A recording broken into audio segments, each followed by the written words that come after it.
অভাবের যন্ত্রণা আমার আর সহ্য হচ্ছে না মা। মাগো, এই নাও, এই হাঁড়ি দুটো তোমায় দিলাম। যাও ব্রাহ্মণ, এতেই তোমার দুঃখ দূর হবে। হে দেবী, অপরাধ নিও না মা। তুমি আমার সাথে পরিহাস করছো না তো?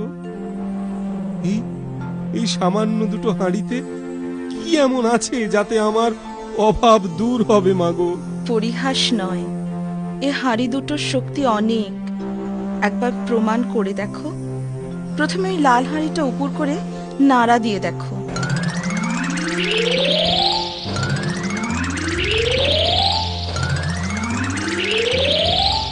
একি একি, এ তো এক আশ্চর্য হাঁড়ি। আর আর ওই হাঁড়িটা, ওই ওই নীল হাঁড়িটায় কি আছে দেবী? ওই নীল হাঁড়িতে আছে কিছু অবাধ্য ভূত। ওরা মারামারিতে খুবই পারদর্শী। বাপরে, তাহলে এ হাঁড়ি খুলে কাজ নেই বাবা। একবার খুলেই দেখো না। বেগতিক দেখলে বলবে, নীলহারি নীলহারি, এবার থামাও মারামারি। নীল হাঁড়ি, নীল হাঁড়ি, এবার থামাও মারামারি।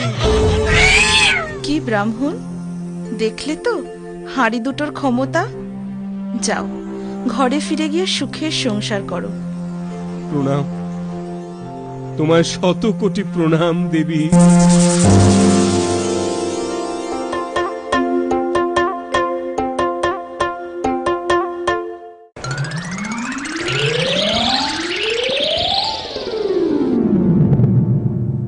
বাবা গণেশ, কিছুক্ষণ তুমি দোকানটা সামলাও, আমি দুপুরের আহার সেরে আসি, কেমন?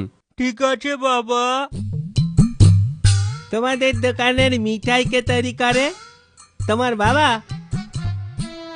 না না, এ মিঠাই বাবা তৈরি নয়। তবে কি তোমার মা? না না, মাও নয়। তাহলে নিশ্চয় এ মিঠাই বানাতে অতি দক্ষ কারিগর রেখেছ। না, কোনো কারিগর নেই আমাদের। তুমি কি মস্করা করছো আমার সাথে? তোমার মা বাবা কেউ মিঠাই বানায় না, কারিগরও নেই। তবে কি মিঠাই আকাশ থেকে পারে নাকি? সত্যি করে বলো। আমি রাজ পেয়াদা, আমার সাথে পরিহাস করো না। মিথ্যে আমি বলিনি। আমাদের ঘরে না এক আশ্চর্য লাল রঙের হাঁড়ি আছে।